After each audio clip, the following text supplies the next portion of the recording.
Hello, everyone. Welcome back to another episode of Scholastic Lutherans. Today is a very special day. I have with me my friend Sean Killackey. Sean is somebody that I've been wanting to bring on to this channel for a while. He has a lot of wisdom through everything he's learned, and I anticipate having him on for some other topics. But today, I really wanted to discuss with him his journey out of the Jehovah's Witnesses, as well as the theological research that he's been doing with respect to their beliefs and his dialogues with them. So, with that in mind, Sean, you want to give us a brief introduction to yourself? Just who you are, what you're up to, and I mean, if you want, you can go into your whole background and everything. The floor is Oh, yours. okay. I'll just do a brief introduction, and then I'll my background as a witness, because I was, of course, a witness. Sure. I'm Sean. I live in Idaho. As I graduated of Northwest Nazarene University, had some fun ventures there. Maybe that's the future discussion. I don't Yes. know, but Yeah, I want to. but, I anyway, want to talk about that someday. but any case, and married a year and a half ago. Just living life after graduation. But as far as my background as a witness, technically, I was a fourth generation witness. I say technically because it's my dad's side of the family is where the influence came from. But my dad's mother and her mother like converted at the same time, so it wasn't like it was passed down. It was really I was only like a third generation witness. Actually, ironically, my grandfather introduced witnesses to the family, but never became a witness himself. Uh, That's that's yeah, interesting. yeah. And so, like, my dad has passed away, but his siblings were witnesses. He was a witness. My grandmother witnessed. A lot of my cousins on that side of the family are. And I took it seriously. Even as a kid, I'd go door to door. I'm sure most of your people know about witnesses going door to door with usually parents or family friends or whoever was out on that day. I would engage in discussions as a student, elementary school, middle school. Flag salute was obviously a big issue for witnesses not pledging allegiance, viewing it both as a violation of their political neutrality and idolatry. And I would sometimes just start conversations with classmates, like, "What do you think the soul is?" Because witnesses have a distinctive view, denying what we'd call the soul, right?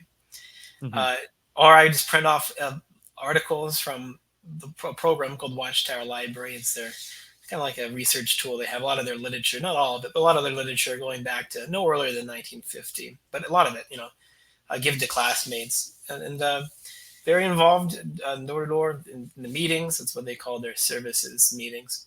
A Hmm. lot of question answer components. Sometimes like they call it student talks. Very involved in that. Uh, and I don't know if you want to give my background, like how I switch, like maybe a history, like what led to me Sure. leaving. Okay. Yeah, please go for it. We want to hear all It, of it. Ironically, some of I mean, obviously, one level is God's providence and grace, but some of the particular means it was worked out, I think, are interesting, somewhat unexpected as well. I came to be interested in a kind of amateur witness apologetics.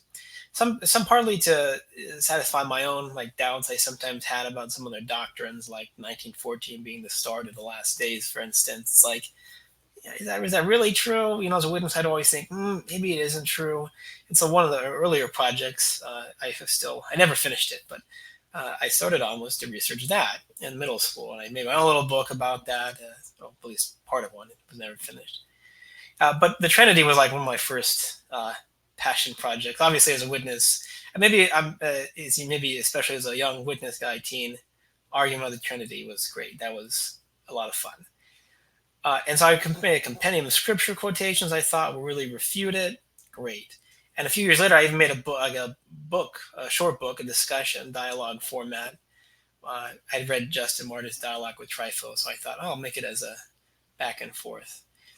And just arguing against the Trinity. And it's accurate as far as a representation of what witnesses would believe about the Trinity. That's what I feel it still is. It also, in that qualification, indicates, the understanding of the doctrine of the Trinity wasn't entirely formed in my mind yet. Uh, but that was part of my projects. But there were some interests that overlap between what Christians can affirm and what Jehovah's Witnesses can affirm. such as that there was a resurrection, although we'll talk about that witnesses understand Jesus' resurrection differently. But that there was one, they'll agree. That God exists, for instance.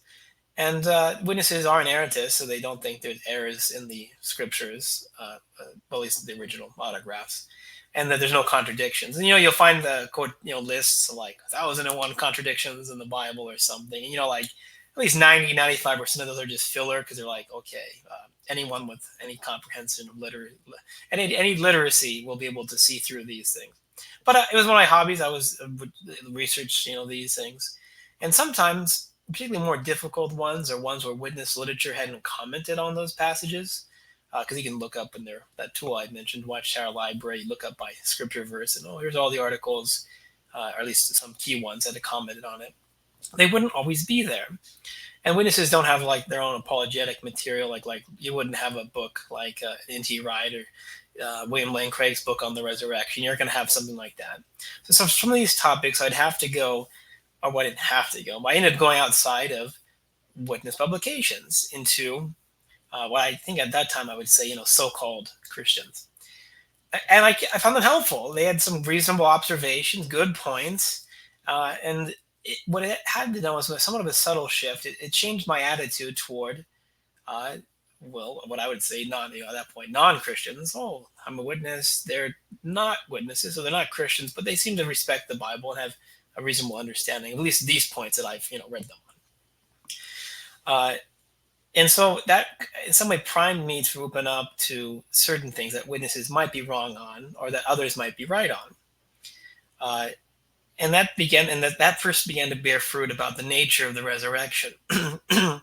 Like Jesus' resurrection. Witnesses think he was raised up. I'd put it as like an angel-like spirit creature. They'd put it as a mighty spirit creature, but angel-like, so not a human being anymore. As a more exalted version of Michael the Archangel is basically what it amounts to. But reading some of the discussions, like, and some of the proof texts, by the way, were like the resurrection body in 1 Corinthians. It's sown, it's natural or physical. Somehow it's sometimes translated as it's raised spiritual. Well, spiritual can't be human anymore. It's not physical anymore, right? I think that is a misunderstanding of the terms, but that's the impression you get, and it's reasonable first impression. But then through William Lane Craig's book, I think it's a short little book, The Sun Rises, not his more lengthy, like more expensive academic one. But it commented on some passages. Now I don't know how I missed it when I was reading through the scriptures, but like passages like, like spiritual food and water in the wilderness. Well, that's manna and water, so they're physical things. So, maybe spiritual doesn't necessarily mean non-physical or not human, right? In that context. And so that's just one small example, but like reading these things for the purpose of being able to better understand or defend the historicity of the resurrection opened me up to beginning to change my mind on certain doctrines, like the nature of the resurrection. That will have important implications in witness theology if you don't think Jesus was raised up as a spirit being. Well, it's like, well, he wouldn't be worse off than he was before. And the witness is Michael the Archangel. He lowered himself, became only a human being. So it's kind of Arian canonic Christology of sorts. That kind of opens the way to the two natures, right? And maybe you can see that now, but I'm just trying to be brief, so I won't get into all the why I saw. Oh yeah, we'll get into it. Even if we can't finish it today, someday I'll bring you back on for more of this. And so there are other things too, like my study of abortion, led to what is a human person. And then openness to accept the reality of the soul as what term you want to use for it, immaterial subsisting part of yourself, right? And reading of other book kind of on that topic about soul in the Old Testament, the Shades of Sheol, I think it's called the Shades of Sheol. I can't remember who wrote that, but he argues for a post-mortem existence from even in the Old Testament, but prior to the resurrection, which witnesses will deny. It's I opened my mind up to these things, which by themselves would have been deal breakers, but it eventually certainly it's I just all of a sudden looked back at one point and realized, wow, I just disagree about a lot of things with the witnesses, and at that point it began a process of leaving, seeking to leave. It took about a year and 3 months, 4 months from when I made that realization to actually leaving. And a large part of that, what helpful was to reach out both to some people locally. I'd emailed a bunch of churches. A few responded, and I met someone just like it helped having friends that weren't witnesses, friends that were Christian, and even some former witness friends were also. It was useful to have people who were formerly witnesses. It can kind of relate to what's going on, but this kind of former witnesses that didn't just become atheists or agnostics or irreligious. For instance, that was a big help as well. And then at a certain point, there was I just got disfellowshipped, which for apostasy. I think that's the what they got me on. In which, I mean, from the witness perspective, is true. I mean, I don't believe a lot of their doctrines, and I don't think you should be a witness. So, from the witness perspective, yeah, I really wish they wouldn't. My witness family wouldn't shun me. That would be great. But some of those movements there uh, did that. And in terms of like, this is not necessarily so much related to leaving witnesses, but maybe like something like the that for me in my mind, like encapsulated the beauty of the gospel, which is to the extent witness theology is defective is obscured by those errors. But it was when I first heard the hymn "Stricken, Smitten, and Afflicted." There's a rendition of it by Fernando Ortega, I think it was. It probably has maybe more than one rendition of it. Hmm. I think that really well, like especially like a lot of things were besides just leaving witnesses were not going well for me in that time. Like sort of like mental health things, OCD was very Yeah. problematic for me. My dad had died a few months previously, so that died a few months, or actually it was later that month. I think it was from when I earlier the month when I realized I just don't agree with the witnesses, and so that was probably the most reassuring thing. So hymns would play a very important role, and that was like it was it was like help like emotionally and psychologically get me through that. Hmm. So I mean that's in brief, and if you want to ask any particular questions about like Yeah. what connections I saw between certain things, other movements, and the like. Yeah, yeah. I have several questions. One of them, in our private discussions. So for reference, just for people watching, Sean and I have known each other for several years. And I remember I was actually at your wedding, which was a great time. It was wonderful. Yes. Um, yeah, and we've discussed a whole host of things. One of the things you've said to me in private, I believe, I could be wrong on this one, but I mean, even as a witness, you were reading like Augustine's on the Trinity at one point, or you Well, read to be fair, Stromata. yeah, to be fair, yeah, I have. It's actually no, it's not one of the books. Maybe it's one of the books right by me. New City Press. I Hmm. think I bought it. Oh no, this is Arianism and Other Heresies is the name of several books. But yeah, I bought it. This one back in October 2015, so I was still a witness of this. It was more of a for research purposes to argue against the Trinity, of Well, course, right, and right. that's why part of why I named my creative short book on the Trinity. Let it Yeah. be creative. Well, what I find interesting about that is, if you can speak to this a little bit. So, one of the things that I find with a lot of Jehovah's Witnesses apologetics that is really interesting is that they are attempting to go back and look at like some of your patristic sources. So, I've seen some, for example, you'll know more than I will on this. You mentioned that you'd read Dialogue with Trypho by Justin Martyr while you were a witness. And there are a lot of witnesses, from what I understand, that will use passages that sound, somewhat Arian or semi-Arian from these fathers that were prior to the Arian controversy, like Justin Martyr. Yeah, So is that something common? Like, it's were you not. reading them for that? I mean, that's kind of. I mean, the witnesses have a brochure. I think it's "Should You Believe the Trinity" is the title of it. That I don't know. It was made in the '80s or late '80s, and it has a lot of quotations from like Justin Martyr, for instance. And so I don't know if it's common for like the average witness to like I'm gonna go on a New Advent and look up some of these church fathers and read through them or something, or let's read some Tertullian real quick. Well, I get yeah. Uh, but it is not uncommon for at least some witnesses to do that. There are a few like I was a little bit involved in the as small as it may be the online witness apologetic scene. My career obviously in that world ended. But I was officially disfellowshipped in January 2018. Hmm. But so it ended no later than that point. But there are some Yeah. witnesses I knew who like they who know to various degrees of facility Greek are familiar with patristics. I mean, academia, particularly of like theology, because why would you get theology degrees from outside the witness organization? But academia in general is this like it's not necessarily it's not prohibited, particularly like in, but it's not like encouraged. Uh, so you're not going to have like Mormons who have like just well funded academic and apologetic institutes. So it's Right. not like as common. You won't have it there, but there are a number of witnesses with relevant like PhDs and stuff like that who know Greek or are familiar with patristics and argue, for Hmm. if not quite the witness position, because you're not gonna like even the Arians were like kind of Oh, Apollinarian, so you're not gonna, and witnesses are not, so you're not going to find like the witness position there, but a kind of Unitarian right. view. They're going to argue, oh, that's actually true scripturally for these reasons, or in the church fathers. And I don't have much familiarity with the patristics, but Oh, I mean, sure. yeah.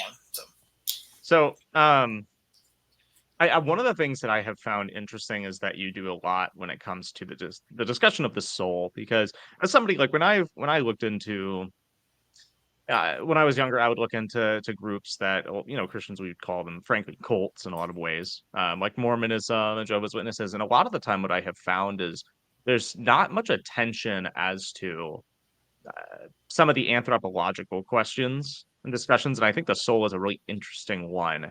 So, would you say that? I know this is kind of simple here almost, but would you say that the soul was like one of the biggest things that really got you out of the Jehovah's Witnesses? uh, in one sense, yes. In a sense, no. Like if all I changed my mind on was like, okay, humans have something resembling the philosophic idea of the soul, I'd probably Hmm. stay because like okay, they're. I mean, it does introduce a crack into the witness worldview because it's like this thing that's supposed to be this really horrible pagan invention, the Hmm. soul. Uh, oh, maybe it's actually true. Well, maybe the Trinity is not this horrible of pagan abomination and all this other stuff too. And like, why would this teaching apparatus, the faithful and discreet slave, as witnesses call it, uh, have been so erroneous about this? But maybe partly because, like, in my view, I wasn't a witness because I'm like, oh, this is governing body, the faithful and discreet slave, we have to listen to them. Partly because when I was a witness, for the most part, the faithful and discreet slave was still identified with the anointed as a whole. So, that question Jesus asked, who really is the faithful and discreet slave? Well, witnesses have settled on an answer currently. Maybe they'll change their mind in the future. But in any case, the point I'm trying to make is it wouldn't necessarily be an immediately fatal, but it was that first crack because it was I think there are good scriptural reasons and philosophical reasons to affirm the existence of a soul, some immaterial part of you that survives death, and it's obviously going to be related to consciousness in some really intimate way. Hmm. Uh, and so the witness is just wrong about that. And so then that kind of opens up the door about, well, if it's other things, because shortly after that, I also became uh, initially, open to and then convinced of a human resurrection for Christ. And so those things, it was, once the, what do you call, once the, what do you say? I'm trying to think of it. There's an idiom, I think I'm trying to say. But anyways, it was like well, slippery slope has a negative connotation, but it was I know uh, what you mean, yeah, though. but it was open the floodgates. There, that's what I'm trying to say. Yeah, Like that once that first example is set, then it's like, well, there's other. Psychologically speaking, maybe it gives you permission. Like once you become convinced of something, like oh, maybe there's other areas as well, oh yeah. and then also partially working out some of those implications, like with the Christ resurrection, for instance, is a human. Well, that kind of undermines one of the distinctions the witnesses make between the anointed. They'll be like Christ. They'll be angelic like spirit beings. Well, if Christ wasn't that, he was human. And then do they think the great crowd will be human? That's the rest of mankind in the witness view. Well, at least the Yeah. rest of faithful mankind. We raised up as humans. Well, if Christ was also human and the anointed will be humans, therefore, well then it kind of undermines it. So working those implications out were important. That's why I said Yeah. yes and no to that question. Well, right, absolutely. And that's why I think your story is pretty interesting, because I think a lot of people that convert, and this doesn't mean they're leaving the Jehovah's Witnesses and finding like well, frankly, I think true Christianity in at least some form. How do I say, a lot of the time I see people leave and they're like, oh, I saw the controlling factors of the Jehovah's Witnesses or something. I wasn't allowed to do certain things that I now see aren't sinful. And Oh like yeah, a lot of people look at the things like, oh, I wasn't allowed to celebrate my birthday, or as you said, the flag and all that stuff. But I think why you're interesting is because you were actually like just studying this stuff ground level and actually trying to defend that faith. And you do recognize that there are like serious theological arguments to make that persuaded you. So while this was happening, I'm curious, like, what were there any, this may sound like a weird phrase to say it. I mean, were there any like techniques of the Jehovah's Witnesses to like try to keep you in the faith? Like, Well, um, yeah. So I mean, it wasn't my between when I first began to make like some more vocal comments in late October of 2017, I believe. There was not much time for that too, because I was in California. I went to California. I was like that between late 2016 and early 2018. I was in California like half the time, coming there and back. But so it wasn't like my local Jehovah's Witness congregation. There wasn't as much opportunity. There still was some. And then I eventually told my family, and my family are witnesses. A lot of my family on the dad's side are, including one of my cousins who's a witness elder, or at least he was. I haven't talked with him in about 7.5 years. I assume he's still an elder. But in general, maybe I'll speak in general and then say what did happen in my case. There are control mechanisms, and probably the main one is when it comes to like you want to foster an in-group attitude, and they do a very well job of that. And it's not all like bad. I mean, I assume that's true of like even like the Branch Davidians or whatever. Like there's probably some benefits in there, but witnesses being far much less extreme case, I suppose. But it's more of like fostering it, like we are in it together, we're on the same team, and so that you just naturally just don't want to disagree or want to leave. I mean, of course, overhead is the threat of like, well, my family will shun me if I'm wrong or if I leave, or in their view, like commit certain sins. Like they can be very extreme in their punishments. Like if someone's like struggling with a pornography addiction, it's like, well, you repented enough, you're disfellowshipped. Which is not the best pastoral practice. Other errors right. aside, but that's a big one. Like I don't want to lose my friends and family, and that's part of what helped having people on the outside who are getting more acquainted with. Several of whom are still friends with me. I'm friends with today. Was helpful. But earlier when I first began having doubts before I began like even contemplating like leaving the witnesses, like sometimes I'd think, oh, I could be wrong. Like, oh, that horribly wrong because I can't just be wrong. And like if witnesses if I shouldn't be a witness, well then I shouldn't stay one. But if I leave, that's frightening. Maybe it had to do with some That's of the other interesting. just things going on in my mind, but like the risk of losing a lot of my relatives or at least connections with them it was not as prominent a threat in my mind at that point. I was going through other things, so it just seemed like this is the best time to make a clean break with it, I suppose.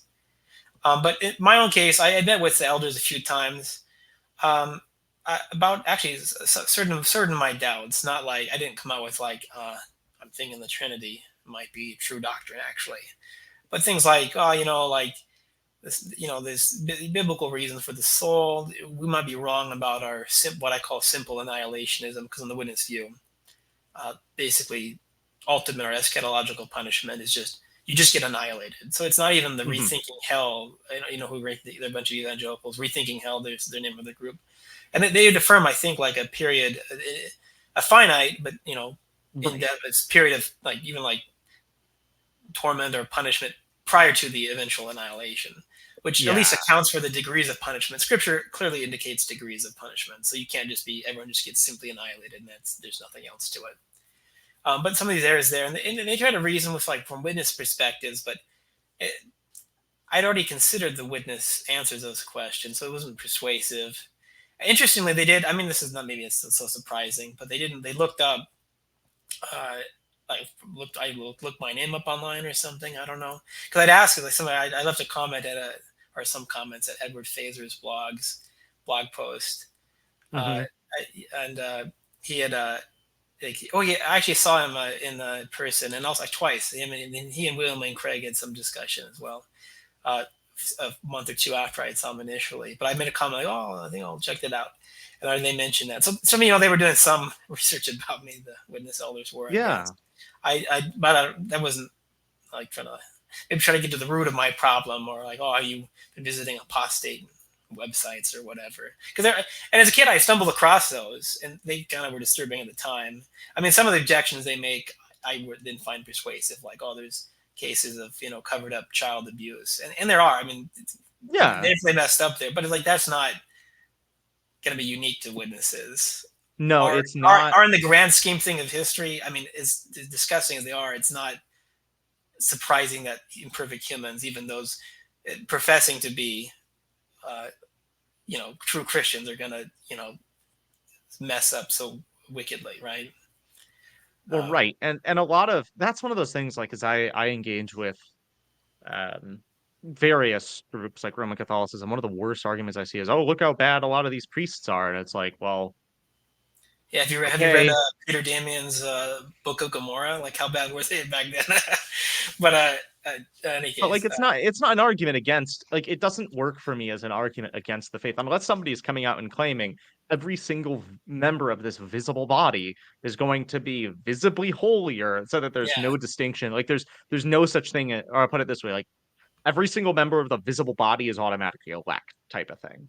I don't know anybody that says that. And so an argument against the Jehovah's Witnesses of just these stories of like awful things that they've done with like yeah. the, preventing blood transfusions and things like that, it's not really an argument to me.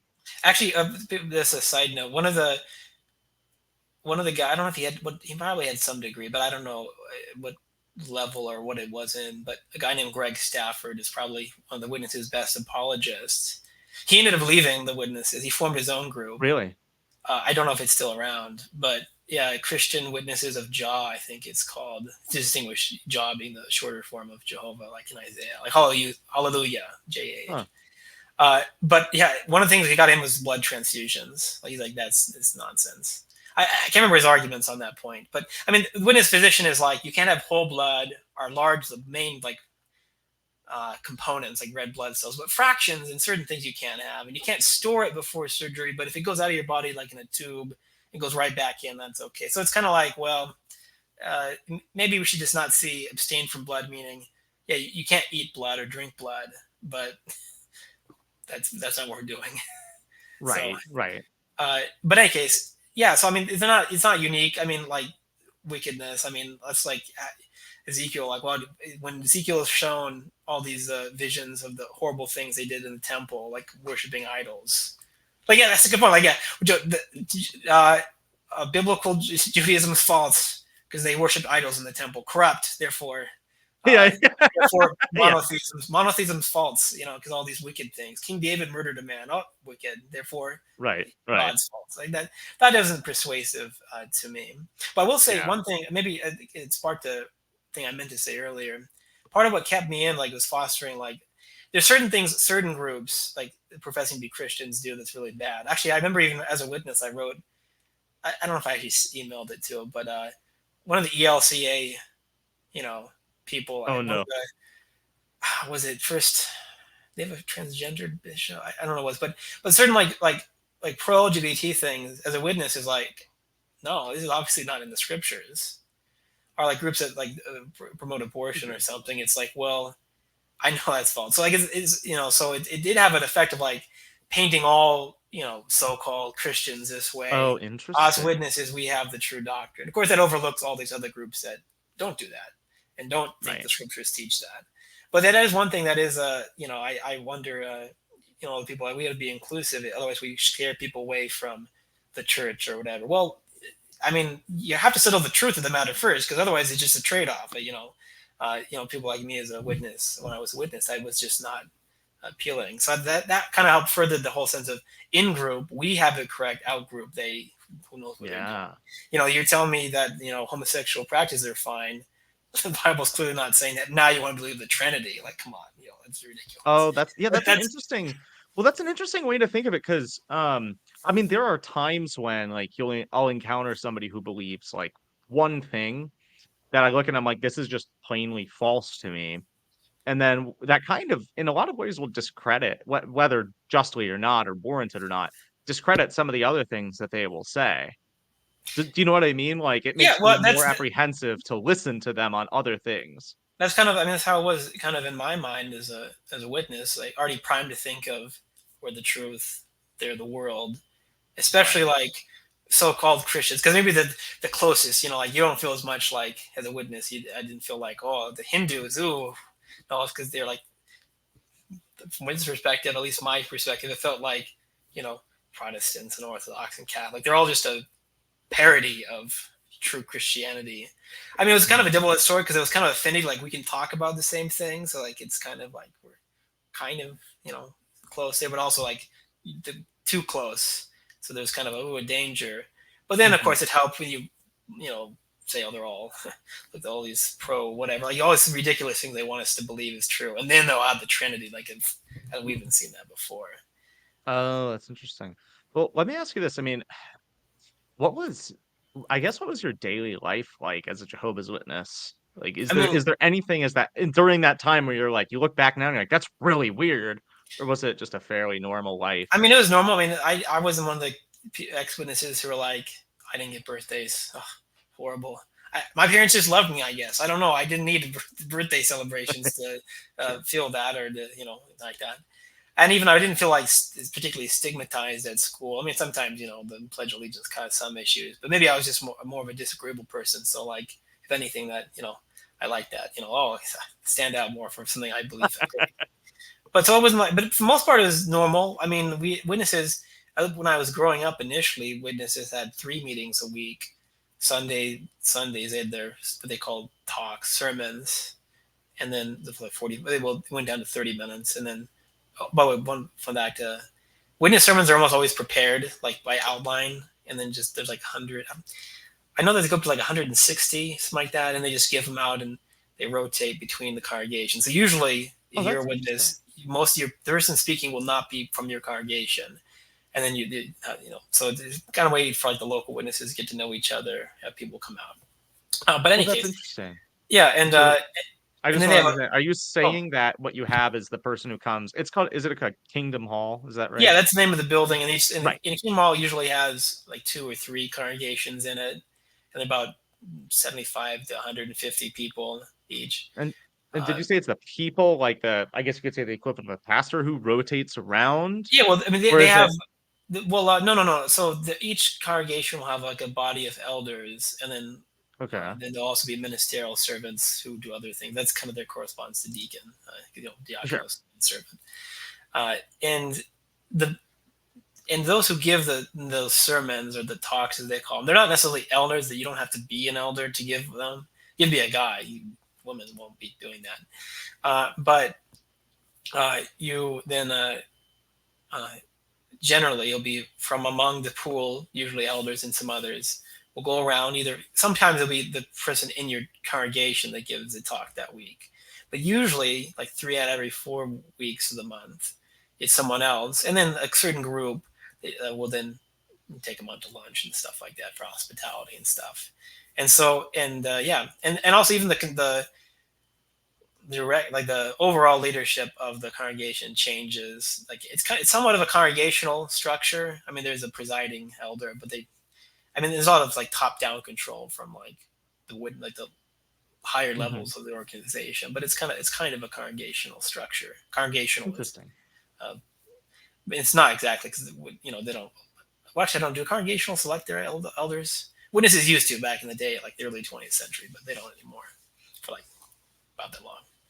But yeah, it was back to your question about day to day stuff. It wasn't out of the ordinary. I mean, I was more interested like doing like witness things, 2 nights a week, usually plus Sundays. There were times when my family just like my dad had kind of bipolar. I kind of get depressed for a long time, so sometimes we'd go a number of weeks without going to meetings. But Mm. usually it was just 2 or 3 times a week. We go, we see witnesses there. I really liked the meetings. I would, part of a lot of their things, especially even now, even there's a lot of like audience participation. Like they have Watchtower studies. They call Watchtower being, well, they've a public Watchtower and a private. Well, not private. It's their study edition. It's publicly available. You can find it online, so it's not like some Sure. secret, hidden. The real things witnesses believe, as opposed to what they tell people. It's not that. But they would have discussions based on articles in there. This question every 2 or 3, well, 1 or 2, sometimes 3 paragraphs would be a few questions, and the audience, answered the questions. So I really liked the witness. I liked it. Like I like going to meetings. It was great. I loved Yeah. commenting, loved seeing people. So like for my enjoyment, there was nothing like I wasn't miserable or anything being a witness. Hmm. Uh, yeah. Yeah. And I guess that answers that question. Unless you want to follow up or clarify. No, sure. I mean, honestly, that does answer it. That because that is interesting. It's because as somebody that grew up evangelical, I can notice like, oh, I mean, I'm not that evangelicals are Jehovah's Witnesses or anything like it, but more so like, when you change groups, maybe you'll look back and be like, oh, my life was a little different, like the way my daily piety or something like that. But I was curious because when it comes to Jehovah's Witnesses leaving there, I was wondering like, I hear about things like not being allowed to celebrate your birthday or whatever, not supposed to at least, and no Yeah. Pledge of Allegiance and stuff like that. But it sounds like you lived a fairly normal Yeah. life and maybe had a few extraneous things there, but it Yeah. wasn't And what? like you were so sheltered or anything like that. Yeah. And it's not like all my family. Like my mom's side, they're not witnesses. My mom converted. She's not really a witness now. She's what they like drifted away. She's just inactive, I guess is their terminology or something of that nature. So that's why like they wouldn't shun her. She's not disfellowshipped. Uh, but so we had other family on her side that we saw not as close to that not like during this time wasn't as close to them as we're to uh, my dad's side of the family, but we had interactions with them, so it wasn't like we were just insulated from all that. I went to public school, so and I had some witness friends there, uh, but so it wasn't like out of like just like a bizarre childhood. Hmm. Hmm. So let me ask then. This may be a weird question, but I don't know if I've ever seen somebody ask this. Do you think there's anything like good that we can learn from the Jehovah's Witnesses? And I don't mean that in a backhanded way, like not in No, the sense well, of, oh, well, it's good to look at like how wrong they are to see our correct doctrine, not like that. But is there something they genuinely do that you think is really good? well, they have a training program like that does a really good job of like catechizing them Hmm. potential members into their belief. And so and I'm not saying that Christian groups should have the like absolute uniformity in every minute point of doctrine that you could think of. I mean, different groups. Obviously, you're confessional Lutheran. You have higher like degree. Like, we want you to affirm these things. We think they're true, and provable, and important. But like witnesses, like take that to a real extreme. Like there's not. So I'm not saying you should like have absolute uniformity and everything. But they have a training program that actually equips its members and their doctrines and why they hold these things. I think that is good. So maybe I'm not saying we should do the exact witness procedure how they do it, but that I found missing. That's certainly growing up as a witness. In my context, of course, being a lot of people my age who were at school and so forth, they didn't really know that much about what they essentially believed or nominally believed. I recall it was over two conversations, but it was the same guy, and it was really short, like a few days apart, I think. In German class, I'd asked him, like, oh, what, you believe the Trinity? No. And he said, no, I don't. Oh, great. Great. As a witness, I thought that was wonderful. And then I, found out a few days later, I asked him, oh, what church do you go to? Oh, Holy Trinity. And I'm like, well, what? What are you talking about? Are these, like kids in high school, like bragging, like all the, oh, I knew he was Baptist as a context. He's at least ostensibly Baptist. And you talk about like the girl he's sleeping with. I'm like, oh, you know what Paul says about fornication? And he didn't even recognize what the word was. And so I'm like, what? And that's not saying this is true of all unbelievers. Having gone to uh, private Christian undergrad college, I met a lot of people who like really are knowledgeable, scripture, passionate, faithful, and zealous. And so maybe it's not every, uh, but it was a lot of people even just don't know what to believe or why it's important or don't reflect it. Witnesses have a clear sense of purpose and a clear understanding of what their doctrines are.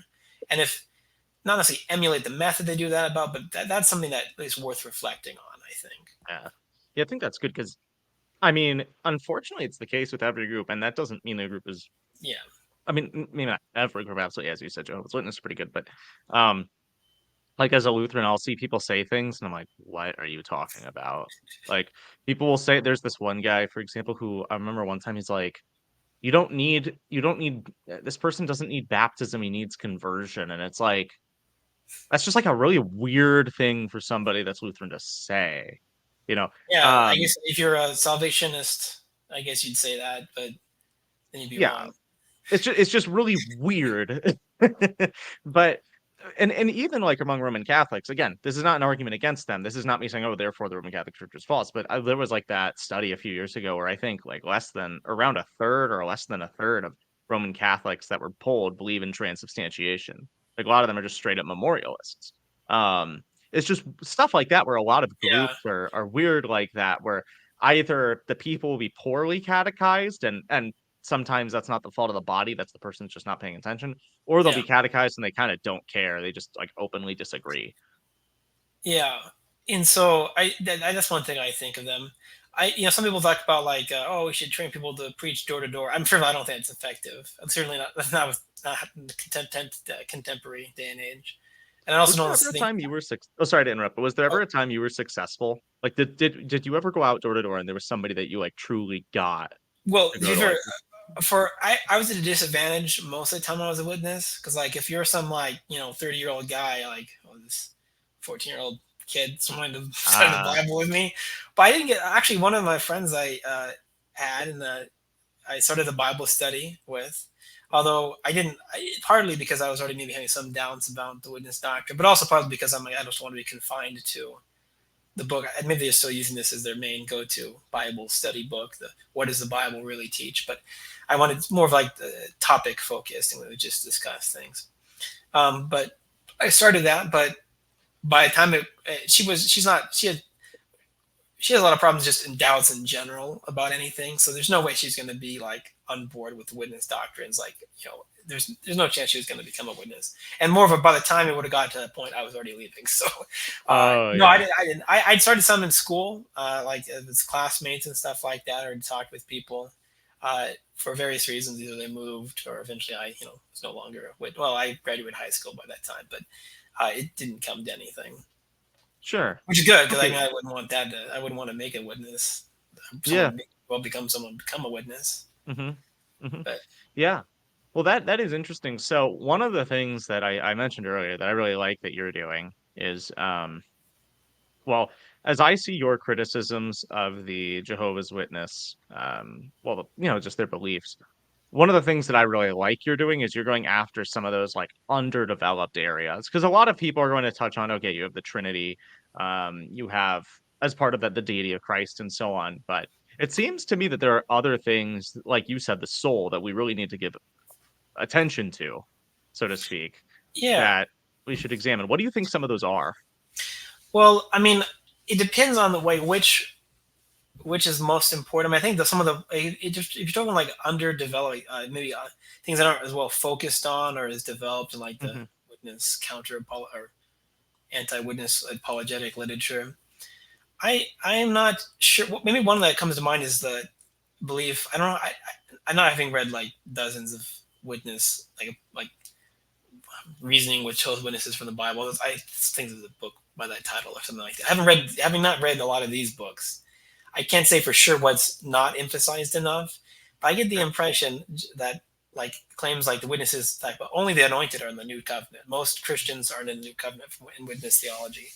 That's bizarre. That's Because strange. that's like, can Yeah. you explain that? I don't know what that is. Like, I just have no clue because I've read some books on Oh, this. And I have no yes. clue what that is. So I mean, part of the rationale has to be with like certain benefits of the new covenant that just can't be had by everyone. Uh, Otherwise, there's no distinction between the great crowd and the 144,000. This whole thing, the great crowd is beneficiaries, like they benefit from the new covenant, but they're not party to it. And because the idea is the covenant is like it includes like a covenant for a kingdom. So there's Mm-hmm. kings, and who are they going to reign over? Well, if everyone's in the covenant, they're not going to reign over anyone, or that's kind of whack. Oh, that's I don't interesting. know. Top of my head, I can't explain all the reasons why they hold that, but that's one of the Sure. things that I think would be surprising to So, some people. yeah, The whole that is surprising to me because that's something I've wondered. And I mean, because obviously, or maybe I'm wrong statistically, but I doubt it. There have been more than 144,000 Jehovah's Witnesses.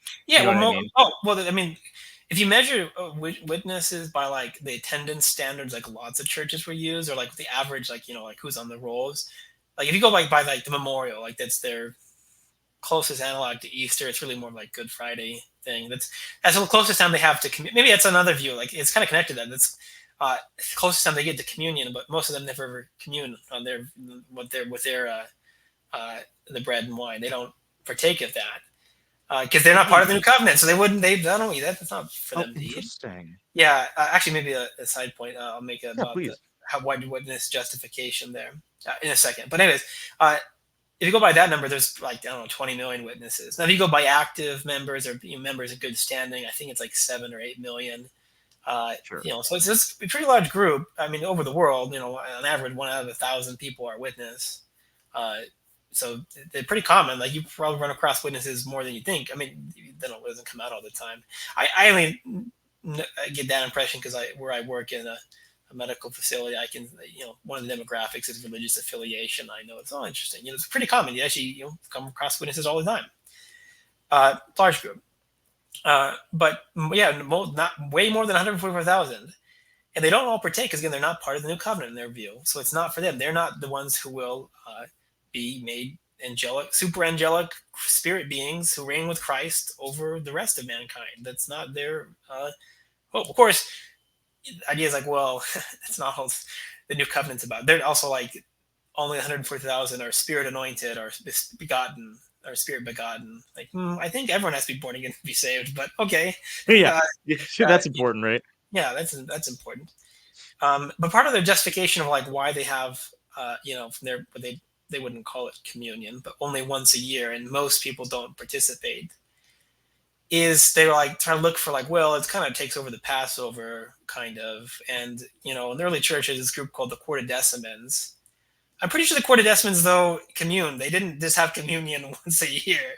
So like that's kind of like witnesses example of like trying to look back into church history and be like, well, that's close to what we were trying to say. We want to work, Quartodeciman, of course, came from like 14th, Nicene, 14th, but reaching back in time, trying to justify it from like uh, the kind of analog to Passover. So it's kind of scripturally based and kind of based in church history, like the Quartodecimans. But of course, that's kind of weak justification, I would think, and especially, it is all kind of odd that they invite outsiders to that memorial. I think because just maybe just not like as a maybe like a evangelistic strategy because it's going to be kind of bizarre to non-witnesses to like, why are you passing this around? No one's partaking. And have you ever been invited to the memorial? What they call the memorial, like a Have book, I? pamphlet. Yeah, pamphlet from Joe's Witnesses. They do it every year. So. Oh no, I was good at avoiding them. Back in Oh, okay. college, they would be around, but I would just kind of like walk Yeah, around them because usually I was trying to go somewhere, so I yeah, wasn't gonna spend too much time yeah. there. Oh, yeah, that's like their main. That's their holiday. There's no other Interesting. nothing comparable to that. Where were we? Oh, wait, underdeveloped areas. I'm not. Yeah. These are not like what I've been focused on more recently. Well, two things. One is this is not necessarily underdeveloped, but like on the resurrection. I'm trying to like currently it's in like the debate format.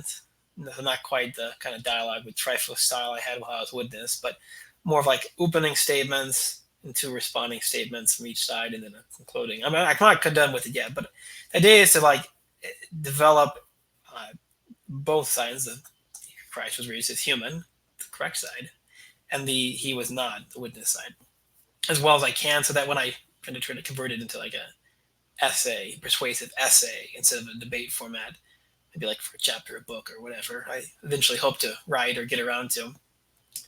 I have all the arguments fleshed out. He's somewhat Right. organized.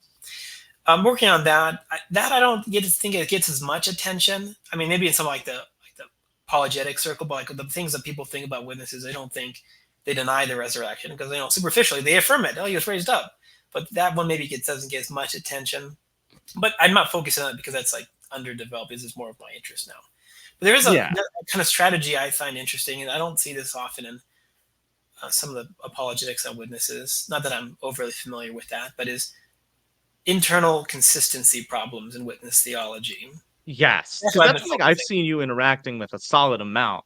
It's like as somebody when I would read books on this subject or watch people, a lot of it was more so just here's an issue that they have that doesn't match up with scripture or something Yeah, like that. let's Or talk about but predicate nominative is in John 1:1 or whatever. But Yeah, I, like maybe I can give you a few examples, or I don't sure. know. We have a lot of time left, but I'll start with a more straightforward one. Let me pull it up so I don't get too jumbled in my head. Pull up. Okay. So this has to do with, I bet you're familiar with, and a lot of people who listen to this will be familiar with Galatians, the allegorical interpretation Paul provides of Hagar and Sarah that culminates with a quotation from Isaiah. And so that's Galatians 4:27. And I'll just really quote that. I'll quote that from the Witness Bible just to, make it even playing field. For it is Mhm. written, "Be glad, you barren woman who does not give birth. Break into joyful shouting, you woman who does not have birth pains. For the children of the desolate woman are more numerous than those of her who has the husband." And witnesses apply this in connection to the anointed, more particularly to the anointed and to Jesus. And how they interpret the passage. Okay, so for the children of the desolate woman, the children are Jesus and the anointed. The heavenly woman is the heavenly part of God's organization, and are more numerous than those other children, who the ethnic Jews, of her, at least ethnic Jews under the law, who have her as the husband, national Israel or ethnic Israel. So it becomes a math problem. More numerous. Okay, well, 144,000 plus one because of Jesus. Those are the Mhm. children of the desolate woman. This also the seed mentioned in Genesis. That's Jesus is the primary seed, and there's the second. The members the secondary. That's how witnesses will divide that up. Okay, 144,000 are more numerous than the number of ethnic Jews. So was there only 144,000 ethnic Jews ever alive, or ethnic Israelites? Either in the first century, I don't. This is not quite a perfect internal argument, because I don't know if witness literature ever comments on how many Jews there were alive in the first century. But I think it's beyond debate that there were several. I think several 100,000 Jews. I mean, Josephus doesn't even mention like 1 million Jews died during the Jewish wars. I mean, he could be wrong about that, but that kind of gives you at least an idea of how many Jews there were alive, right? Yeah. So, and there's Buddhist literature doesn't really seem to be aware that there's a problem here, that there's an issue. Some statements they say can kind of be seen as addressing this, or kind of explaining the more numerous than part of that passage in their interpretation, but it doesn't really solve the issue, because they'll say things like, well, God disowned them, the children, or that they weren't fit to be kingdom heirs, or that he judged their mother with grave effect, destruction of Jerusalem and so forth. But that doesn't change the fact, like, God may disown them as his children, but they're still children of the death of the woman who had the husband. And she may be gone now. I mean, I don't know if that really fits with Israel. Like, in Paul's theology, I don't think Israel just ceased to exist in the middle of the first century. But in any case, she still had children. They were still people who lived. So I don't think you can get that number lower to 144,000. So that's a problem in their own interpretation. And I don't think they can revise their interpretation for it to make sense. Um, so I think that's a problem for them. That's one example. That's not unique to me. I don't think a friend of mine, former witness, he related that to me, and I kind of refined it a little bit, at least showing why witnesses actually say these things. But I haven't seen that. Like, you don't think you see that as often, and that by itself, it may not seem as like significant as like, I convinced a witness the Trinity was true, or something like that. But like, it's a succinct little argument that does touch upon a really important witness distinctive. And there's other ones relating to the 144,000. One that I think maybe others have commented on. I can't recall top of my head. I don't know if I've seen it elsewhere, but that I at least, if not originally, independently came up with, is relating to Romans 11. And I'm sure you or others are familiar with that. There's this image of a cultivated or garden olive tree. Branches are being broken off. Other wild olive branches Hmm. are being grafted on, and witnesses, accounting other than some of the differences, like what they think the 144,000 are. They're brought a pretty reasonable interpretation of the passage. What did I name it? And the gist of it is going to be, so on the witness view, they don't quite specify what the status of the branches were prior to the formation of the anointed, because on witness view, as indicated, what they say about Galatians, God, the heavenly part of God's organization, the heavenly Jerusalem, didn't have spirit-begotten children until Jesus. So before then, none of the Jews were, part of that class. So it began with Jesus, and then but there were branches on this tree. They got broken off in the witness theology at 36 A.D. Has to do with their interpretation of the 70 weeks in Daniel, but Yeah. that's what they give. 36 A.D. That's when God broke the covenant, or and so forth. So they get broken off. What was their status before? If they're on the tree, if being on the tree now means you're part of the anointed, what was their status before? Right? Were they, Right. But the gist of it is the internal problem arises when they'll say things like, "There's 144,000 branches on this tree," and as indicated by that, it's a branch equals a person. That's kind of the Right. idea. And the other reasons that indicate that's what they're saying. They also maintain that in part of they kind of like cite the implied interlocutor Paul's dealing with, the branches were broken off so that I could be put in. Okay, like, because every branch that's broken off, there has to be another branch that's put on. Gentile branch, or maybe a Jewish branch is reattached. So, but let's work this out. So branch equals a person. The number of branches broken off need to be replaced. How many branches were broken off? How many? Well, that answer is basically going to be the number of Jews or Israelites alive at that time, minus the faithful remnant. It's way more than 144,000. Now this one they might try. They might try to be able to revise. I can't think at the top of my head like how they would do it, but it seems like maybe they'll just abandon like the exact replacement thesis or whatever. There are some other not necessarily internal problems with their interpretation. It's kind of internal because they do recognize, as Paul says, if they do not persist in their unbelief, they can be reattached. And they'll like, if an individual Jew, at least in the first century, where they repent and convert, he'd be put back on the tree. But for Paul, the question arises a few things. Not only, we mentioned earlier, the status of these branches, like what could a witness consistent with their theology say that's also plausible, for the scriptures, right? That's one problem. Another one's going to be that internal contradiction I just mentioned. And another one's going to be like, what about if all the Jews in the first century converted? You say, that didn't happen. Well, the problem is not it happened or not. I mean, I guess you can raise the question of like if the end time Jew, what if the generation end time Jews convert, like the reading of all Israel be saved? What if that's what that means? That's a problem for witness theology, but it's not an internal one because they would deny that's what that means, right? But the problem for Paul is that it's possible. If what happens, they can be grafted on if they repent. It's not a finite number. It's not, there's not enough spots anymore for you to be put back onto the tree.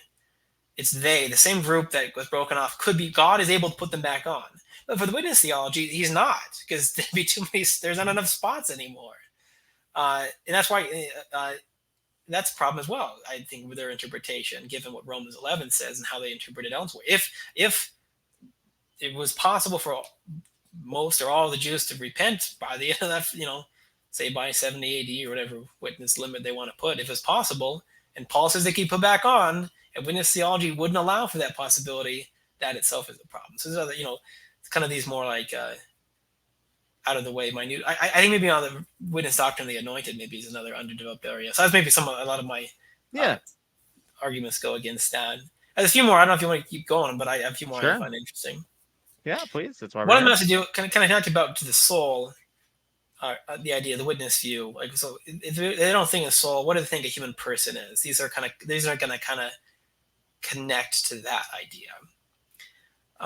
What makes it so that you are the same person yesterday, today, tomorrow, between if you die and you're resurrected? Because in the witness view, there's nothing about you survives death. I mean, they think God has a complete memory of you, but that's at best a kind of ideal existence. It's not really, you're not unless George Berkeley is right, you're not an idea in God's mind. You're more, you obviously depend upon God, but you're more than just an idea. You're a particular creature. So the witness view, you don't actually exist between you die and are raised up. So that's a question. Well, what makes it the same person? And there are some Watchtower and other articles in witness literature that discuss this question, such as an article, Identifying the Resurrected. And the gist of it has to do with it in their terms, it's like, I'll read the introductory paragraph of my little article. What is the basis of one's numerical identity in this current life and in the resurrection? On what basis can we say that it is the very same person who dies that we raise to life again? Witnesses provide the following answer. psychological qualities. In particular, they say that God perfectly recalls one's quote unquote life record and is able to recreate a living body with exactly your life record. Sometimes they refer to it as a person's quote unquote personality pattern, which is for humans, they have claimed, stored in the brain. And they used to also say the blood. I don't know if they would still say that. It seems a little goofy to me. But the gist of the personality pattern is the exact impressions and memories of all the things that happened during a person's previous consciousness, his power of recognizing people, scenes, locations, personality traits, character, virtues and stuff like that. So psychological quality, I think, is a fair gloss of their position. Of course, other problems, not necessarily internal problems, arise, but like the duplication problem. Like nothing Yeah. prevents God from making a qualitatively identical person as you right now, or if you die, making two qualitatively personal persons right when you're resurrected. Neither of them would be each other. Neither of them would be you. Obviously, something more is needed. And Hmm. also the fact, like you mentioned like the complete record of your like memories, but I don't have all my memories at once. I've forgotten things, and I'll forget things in the future. Would a witness say that if I get a traumatic brain injury or I'm in a coma, am I not the same person? If I was an embryo, I didn't have blood, I didn't have a brain. Was I even conceived? Was I born, or was that some other creature? I mean, they wouldn't say that, but like that's kind of the problem with the psychological view. If you don't have if you don't have any psychological qualities yet, or let alone similar ones, that's a problem. So there's external Yeah. problems to that view. Well, But because when we talk about these like psychological qualities, and this gets into this whole question of what defines a person as such, because this is stuff that's not like it's not like the Jehovah's Witnesses are the first to do this. You have this question as like Locke and others are discussing it. yeah, And one of those things to bring up is it the case that we have our memories, or is it like these memories, psychological qualities, all those things? Is that what comprises a person, or is there some thing like personhood, I guess, from which that develops, yeah. right? Yeah, and what where it gets interesting, instead of like these external arguments, either theological, like some scripture, it's like philosophical arguments for and against like the soul. Apply this witness definition of personal identity to Jesus. So recall I mentioned they're not like the Arians of old who are kind of like Apollinarians, where like the logos is lesser divine being but combined with the human body, right? They think that he ceased to be Michael the archangel is a different kind of being. On the witness view, it's basically like Michael. I presume they think Michael's body is annihilated. Witnesses, angels are corporeal; they do have bodies. They're not fleshly, but they have bodies. And then embryo is formed, and they describe it as God transmits or transfers the life force of Michael and his personality pattern to the embryo, and that's their attempt to ground like personal identity over time for Jesus. I mean, they don't put it in those terms. They only mention like that phrasing, transfers life force and personality pattern, like a few times in literature, I think. So it doesn't seem like they don't even seem to be aware that there might be an issue here. They just mention it, occasionally. But that doesn't really ground it, because in the witness view, the life force is kind of like electricity. It's a life force or spirit. It's not like a subsisting. It has in witness theology. It doesn't bear any qualities of the person who has it. It's more like electricity in a cell phone. It's not. It stops, and also it stops to exist after the body dies. So when they think of like transferring the life force of Jesus, it's not one and the same instance of life force is being transferred. And this can be seen in their interpretation of Ecclesiastes 12, where the spirit returns to the true God who gave it. They think, well, no motion is actually involved. The body, the life force ceases to exist after death, and so all it means is something like they analogize it to like the transfer of legal ownership. There's nothing that's moved around. It's just the relation between things has changed.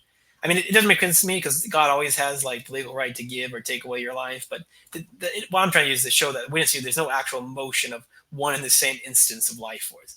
So there isn't. Yeah. If it has no personal, if there's no imprint of the person whose life it was or life force it was, if it doesn't even exist after the death of the body, and presumably Michael's body ceased to exist at this point, and there's actually no motion of it from one place to another or one body to another, then that can't explain personal identity. And moreover, personality pattern. Like first of all, what an embryo would receive the personality pattern in the witness theology. There's no brain. There's no, even the old view of blood in the 60s they used to hold. There's no blood to hold the personality pattern.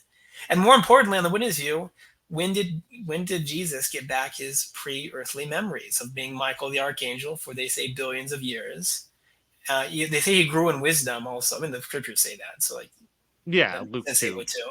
So like, he clearly didn't have all his wisdom already. At least all he was a human being, and not also either God or at least angelic on their view. So he's got these things back. They say sometimes more tentatively, sometimes definitively. Uh, like at his baptism, when the scriptures say the heavens were opened up to him. And I've even had some witnesses, they don't realize the problem, but they'll say, yeah, he didn't receive his complete spiritual identity as Michael until that point. I'm like, well, that's a problem because for you, a personal identity is based on psychological properties. And that's when he gets all his pre earthly memories back. So that's when the man Jesus became the first begotten Son of God, Michael the Archangel. So it's kind of a kind of people, you are against witnesses because they're Arians. Well, I'm against witnesses because they're adoptionists.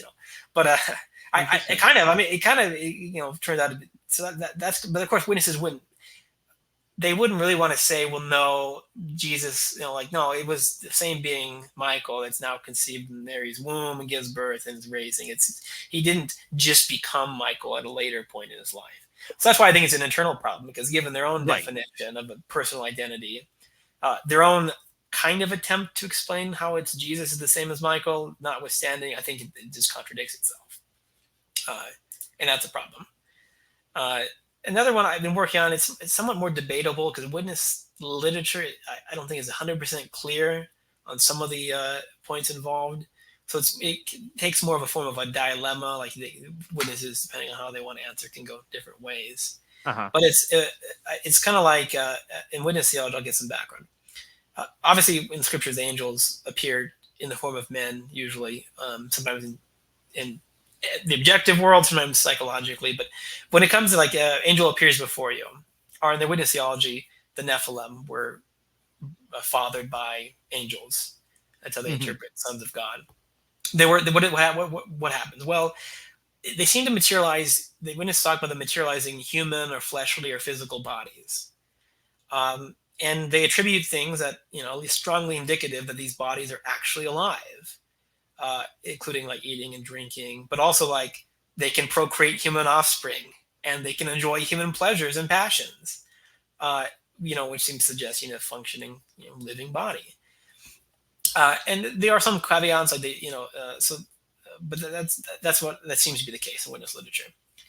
And there's some problems that arise from that, and also part of why I'm saying that they affirm that Christ, or the angels, or well, actually Jesus after his resurrection as well, could form genuinely human, actually living bodies, is partly because that's kind of how they explain away when Jesus not only denies being a spirit, but also says, "I have flesh and bone."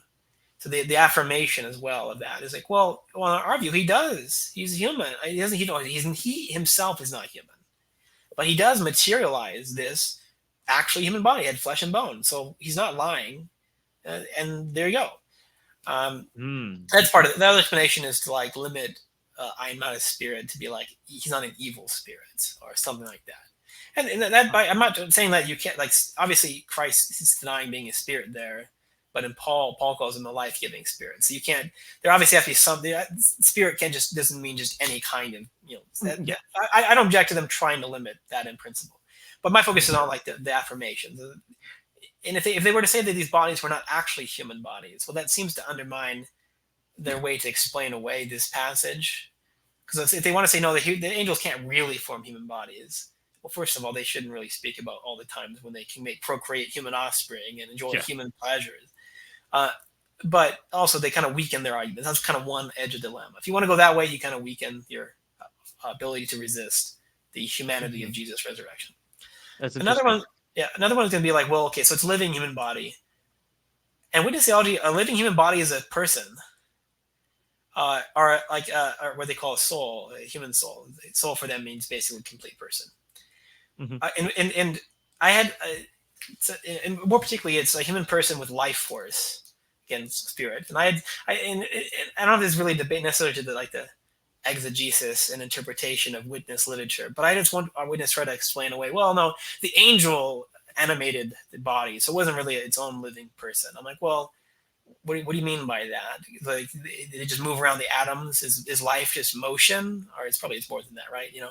But also and the witness view, angels also have life force, so that doesn't seem to be any different. Though the angels gives it life force. So the witness view, life force is created by God. It's sustained by breathing, eating. It can be passed on and transmitted through procreation. So what's the difference saying the angel animated this body? So at the end of the day, it seems like on the witness view, you'd have a body that has life force. A human body has life force. That's a what is it a person of its own? So what's its relationship to the angel? Like, is it? I guess you could say, is it part of the angel? Because if so, then it kind of seems like you're getting something like maybe an angelic human hypostatic union of sorts, true angel, true man, something like that, right? That's gonna be one of the uh, problems that threaten the witness position, I'd argue. Or if you don't affirm that, then you have these often short-lived, although witnesses say that the angels materialize bodies for like up to 120 years before the flood, but most of the angelic appearances are like a few minutes, an hour maybe. Huh. You have these short-lived humans, apparently angelically possessed, who have no connection to Adam and then just die. That's an absurdity. So the Buddhist position either is either they can walk the whole thing away and say no, angels don't actually materialize human bodies, but that kind of weakens their attempt to explain away Jesus' words. For instance, Yeah. having flesh and bone, or they can say they do, but it's not part of them. Well, actually, that kind of also undermines the whole idea that angels can undermine or make material human bodies, because if it's not part of them, is it its own person? That's kind of weird. But then it seems more of like they're just possessing the body that they made. Hold on, why couldn't we just say they possess the bodies? Assuming angels were the sons of God in Genesis 6, why couldn't the angel just possess a person and then procreate that way, right? That can Mhm. undermine that. So that if that's the case, then it undermines their witness rationale for affirming genuine human bodies, which again undermines their ability to kind of try to evade the humanity Jesus resurrection. Or they end up being like, I guess it kind of is a little bit like the hypostatic union. So maybe they have to, uh, lower their resistance against that, because on the grounds that, and the witness view, by the way, uh, the hypostatic union is actually more analogous in their thought to angelic materializations, and in their own position Yeah. is angels don't become humans. Like their literature says about Jesus, he couldn't be a mere incarnation. He had to be truly human. But for their own view, it leads them to thinking, well, either maybe the angels remained angels, but also had a living, complete human nature as not part of them is right, but for lack of just be approximated to be a part of them. Well, then maybe we can't say that Christ couldn't be true human if he was also true God. I mean, my main objection to that was just going to be, of course, like you're just asserting that you can't have two natures. Like, what's so insane about? What's so wrong? What's so? I mean, Mhm. if you're admittedly, how can you have two natures? I don't know, but why couldn't you have two natures? Like the Right. well, at least if you grant that you have to, their criticism almost wants to be like an internal criticism, like, well, you admit he's true God, well then he can't be true man. Like, well, no, our position is he's both. Like if you grant two natures, what's the problem? Like, so the witnesses just assert that, well, if you have two natures, he wouldn't actually be true man. Like that'd be my main argument. That's not really an argument. That's just an assertion that doesn't seem well supported. But I like the kind Right. of witness position on these, ostensibly maybe distant topics, kind of undermine their Mhm. position there. And Well, let me ask you this. This yeah. one's just out of pure curiosity, because I'm always interested in the doctrine of God. That's one of my favorite. Are Mhm. are witnesses like are they explicitly do they affirm things like divine simplicity, immutability, or do No, they well, openly deny it? maybe you saw this guy on Twitter. He goes by Tasha, natural theist. He's a witness. I know he yeah, natural Yeah, theist, I think yeah. is He was like a divine simplicity guy for like, well, maybe I don't know. When I first noticed him, he was, and then he was like, actually, maybe impassibility is false. And now he's like, nah, I give it up. No, but witnesses aren't. They think God is corporeal. He has a body, and he's not omnipresent. He's located in heaven, yeah, that's what's really and he's interesting. also in 'Cause time. And they're open. They're kind of like the worst kind of open theists.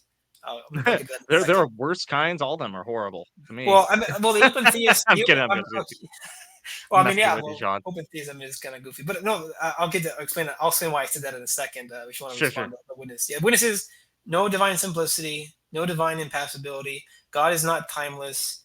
He's also not omnipresent, um, and he's corporeal. Yeah. So would they take on like obviously you're aware of William Lane Craig, as you've said. Would they take on like Craig's view where he'll say that God created the universe and in the act of creating space and time he enters into time at the very least? Well, I mean, maybe that's a maybe certain witnesses hold that. I mean, I remember emailing one of the witnesses. I can't think of his name off the top of my head. That's kind of strange. But one of the witnesses has a PhD in biblical studies. He teaches at an ELCA college, or at least Oh ELC gosh, college. I'm sorry. That's just Jehovah's Witness teaching at an ELCA college. That's I like don't the know if most it's I don't know if weird it's a thing. seminary, but no, he teaches like old Hebrew. I don't know, but anyways, he kind of mentioned like, oh, maybe it's That's so possible. cursed. So Yeah, but that's I don't like think so cursed. witness literature doesn't get to that kind of like, I like the Oh kind of sure, specification of like what's going on there. I mean, as a that's kid, fair. That's fair. I mean, as a kid, I assumed maybe it's reflective somewhat of like the witness view of like I just kind of assumed God was in time. There was infinite time. So I remember like I remember how I formulated the Oh problem, but it was kind of like, how could God ever get around to creating, or like how could it was more about how can God be uncreated if there's infinite time or something. It kind of I was a kid. I was not the most. yeah. I mean, I was like kind of interested in like philosophical topics, like how long is the present? You know, you can always divide it. It seems like the present Oh doesn't gosh, exist. that question is one of the Or like, hardest. Like Augustine's Confessions talking about that, yeah, going crazy, man. yeah. When I was a kid, I never actually. I probably wrote it at least no later than 15. I wrote down my thoughts. Like, how does this make sense? Or like I was thinking, like God, like what makes God good? Like, what standard? What's the standard he has by? You know, for trying to think of those things. So I was had kind of some interest in like the some like philosophical interest. But Yeah, they wouldn't be open. Well, here's also why I say they're uh,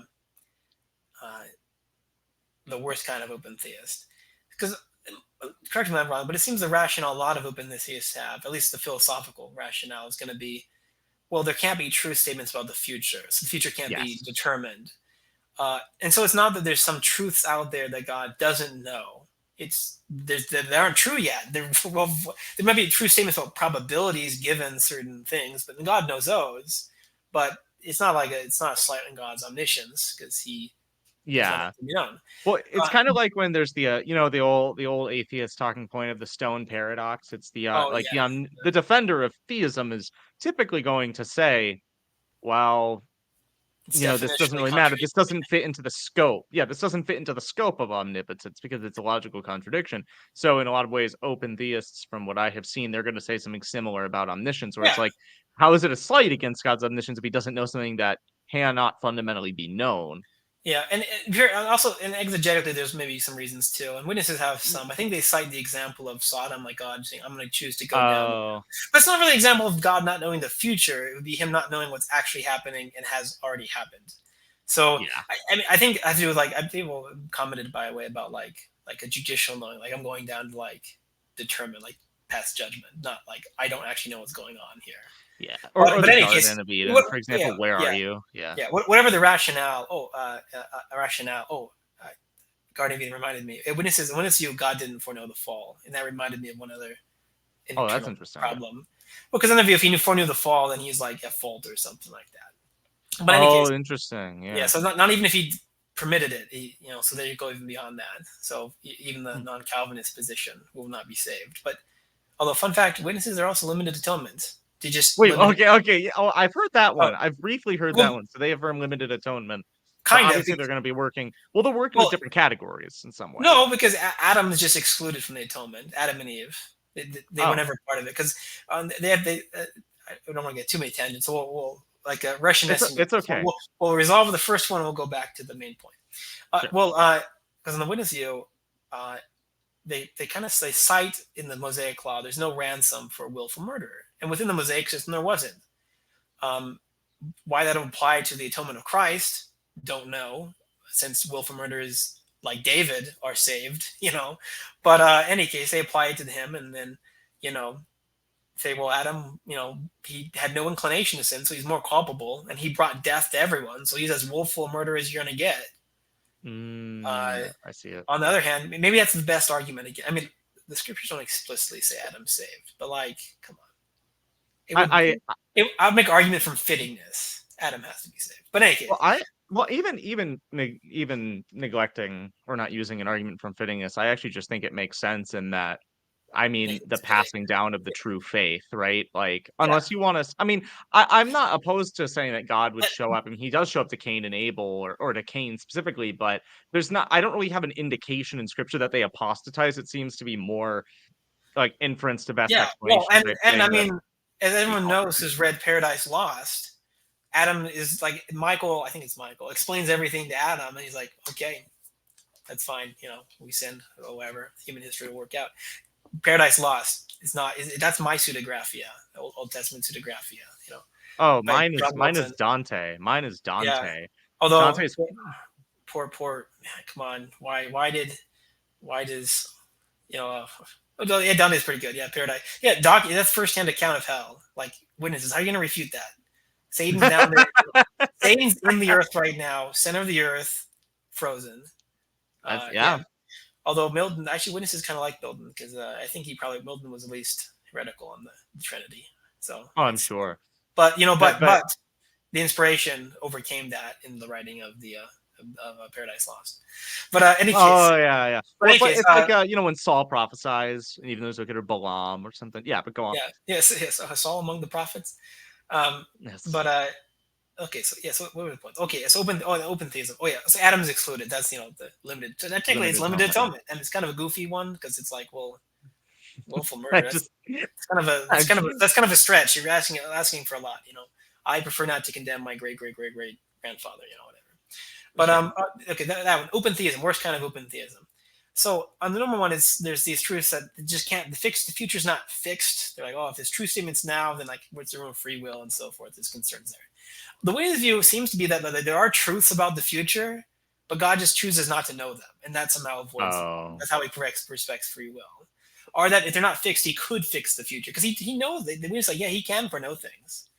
Of course, I would argue if he foreknows them, if he foreknows like that Judas will sin, for instance, that's going to imply that Judas had to come about. Like you can't tweak if you can't the chaos there. If you change the past a little bit, it's gonna the future will work out differently if different events happen. So even if God doesn't know the intervening history, that kind of fixes the path interval. But the gist of it is, so the open theist is not going to be happy because there's still these truths that God could, in principle, know. We're not going to be happy because you're like, why are you denying? You think God can know everything. So you're not like God is weak, but you're not going to affirm omniscience or providence, at least in a robust sense. So it's like, what's going on? No one's going to be happy with the witnesses, except the witnesses, I guess. But it's the worst thing because open yeah. theists don't get what they want.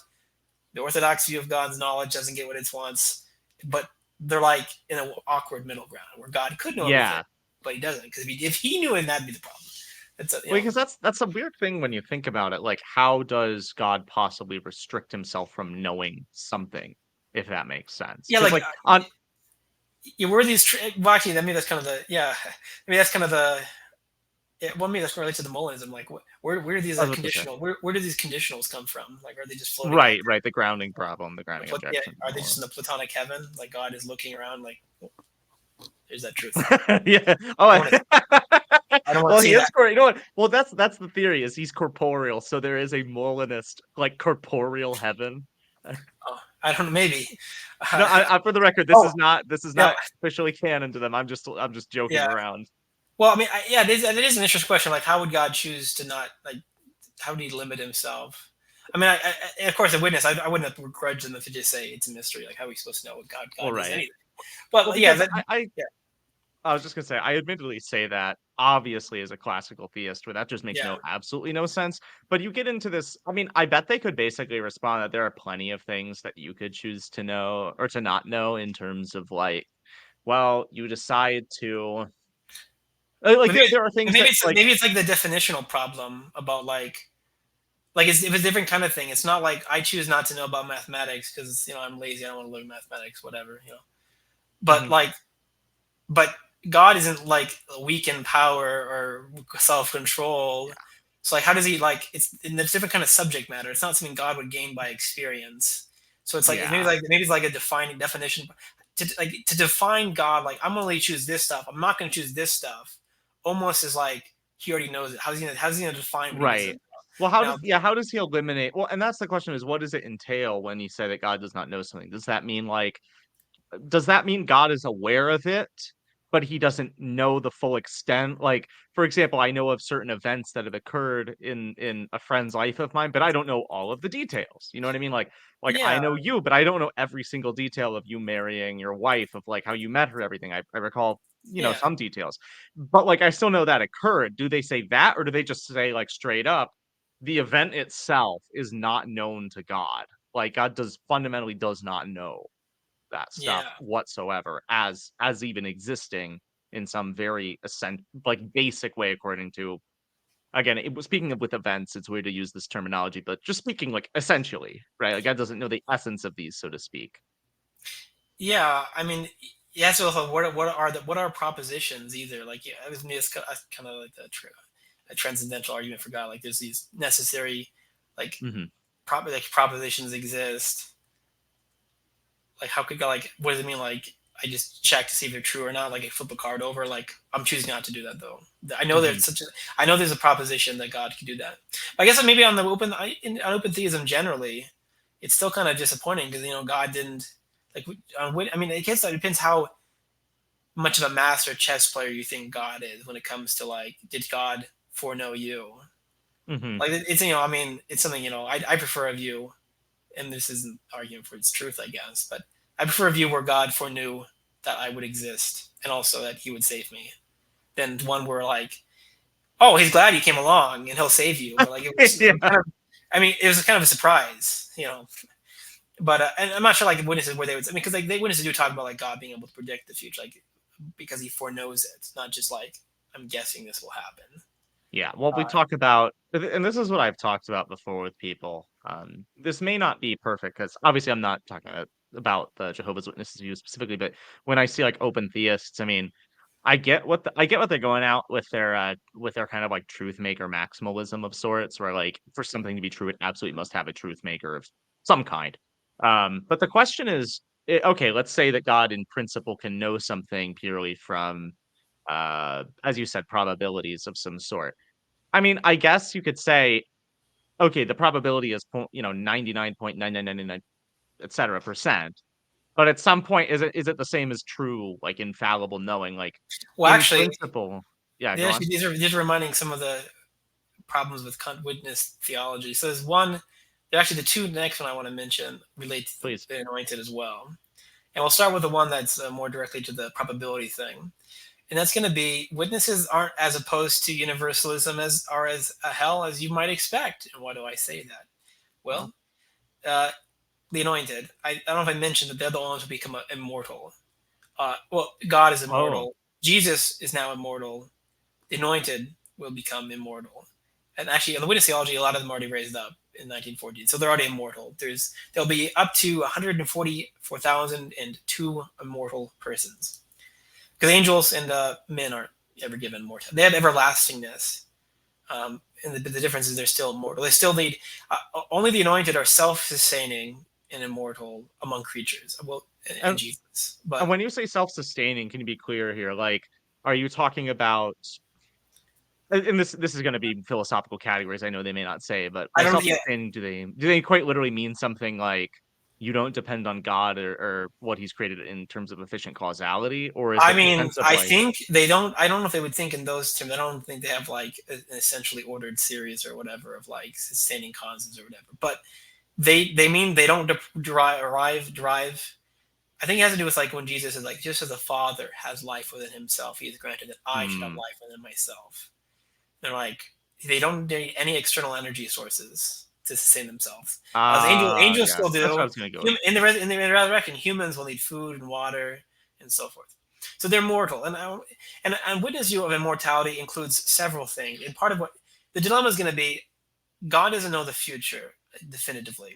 He chooses not to. He could if he wanted to. He gives them immortality, and witnesses explicitly comment that that they could sin. The anointed is unlikely. Same thing with Interesting. humans on the earth or angels. With angels and humans, it's easy because they're not immortal. Just kill them. It's a problem. And not instant annihilation. That's why witnesses say that the second death, which is for them, just Oh, that's irre- fascinating. irrevocable annihilation reigns forever. So technically, you could fall. But on the earth or in heaven, if you're an angel anyway, you just God's sovereignty has been defended. Everything's already, the trials are where it's conducted. You're no second chance. You're not. We're not going to go over this again. You're wiped Yeah. out. I don't think they get a final option to repent, but they're not going to make it. But for the anointed, they're immortal, so that raises a problem. And there's actually one guy had asked this question, like back in, well, actually had commented on this. Oh no, it actually was a question from the reader. I try to look through their literature, and like, I'm going to be as fair as they can be. What do they say about the anointed? And they're like, well, yeah, if it was a human, God would just annihilate them. And we shouldn't think God would be limited with respect to the anointed. And so, okay, they're annihilated. Okay, problem solved. How does that lead to hell or universalism, Sean? What are you talking about? Well, they had two previous articles. Actually, a lot of the material often sometimes reuse similar paragraphs. I mean, makes sense. You have Watchtower article, you include some stuff from booklet, you put in whatever. But they had the same statement about arguing against that the demons aren't immortal, because if they were, then you'd have many millions of creatures who could not be destroyed from the universe by God. That is. So immortality for them is like you cannot be destroyed. Yeah. And so, but anyways, that was like in 55, and then 56 they wrote an article, 1956, where they said this suggested the anointed could be destroyed. And some guy the next year got his question answered like, you wrote these two things, they seem to be contradictory. And they walked back the anointed could be destroyed statement. And I think that's the most consistent view with their theology, because for them, the second death, which they says the witnesses, the anointed are beyond any possibility of harm by the second death. They can't be annihilated. That is the second death, annihilationism. Interesting. Irrevocable annihilation. Yeah. And also, and if they could be annihilated, it wouldn't make sense of them being beyond. How do our witnesses describe their bodies? They are given endlessness and indestructibility. So it's more than what men and angels have. And that's another reason why I think, in my essay, here's 4 reasons why I think the immortality witness theology and literature ascribed to the anointed means, at the very least, God promised, at the very least, he limited himself irrevocably, or maybe of the nature of the anointed and witness theology, they cannot be destroyed. Either God will not, or he cannot destroy them. And that's where the whole dilemma comes from, given the possibility of sin. But here's how they describe their bodies. They are given endlessness and indestructibility, and their bodies are, quote, beyond decay and apparently are self-sustaining, end quote. Death has no hold on them, end quote. For them, quote, death loses its sting forever. They are made eternally free from its power, end quote. Importantly, for our purposes, they are free, quote, free from any possibility of harm by the second death, and so forth. So if they could be annihilated on witness theology, well, then they're destructible, liable to decay. I would argue not truly self-sustaining, subject to death's hold, capable of being harmed by the second death. So witnesses, since they deny this, have to affirm. Witness theology has to affirm their immortality in this sense. And part of it has to do with their contrast with like angels, like they contrast angelic mortality, like Satan, the view is going to be killed. He'll be annihilated at some point. Another reason why I think, in terms of like, here's one thing I think indicates the witnesses, the anointed could sin, and also that they can't be destroyed ever. And here's how they describe God's bestowing immortality upon the anointed. Quote, it is evidence of, quote, the extent of Jehovah's trust in the faithful slave. Back then, when the article was written, the faithful slave was considered the anointed class. But even if it was just the governing body, they're emblematic of the anointed, because they have to be, in their witness theology, their leaders, the governing body, are anointed, part of the anointed class. Quote, the gift of mortality is, I have ellipsis in the quotation, is proof of Jehovah's unshakable confidence in their faithfulness. And the grant of God of the indestructible life or indissoluble life to those Christians who gain the privilege of reigning with God's Son in the heavenly kingdom marvelously demonstrate God's confidence in them. So this idea of trusting or confidence, why would God need to trust if he already foreknew, either from knowing the future exhaustively or from the nature of, like, I think a witness would say God couldn't sin. I hope they would say that. But if they had a nature such that they couldn't sin, and God knew that, or God knew the future, so it indicates there's a gap. There's a gap, at least potentially, in principle, between what God trusts and expects and what could happen. So that's why I see witnesses, both they explicitly say in at least one article, maybe other ones, that they know you could sin. Here they're saying it as well, at least implicitly. But also the idea of trusting them. What is God trusting them with immortality if he would just destroy them later? What is he entrusting them with? The idea of trust also is just a risk, and the risk of what they go astray, right? It's not a high risk because God's confident in them, but in principle it could happen.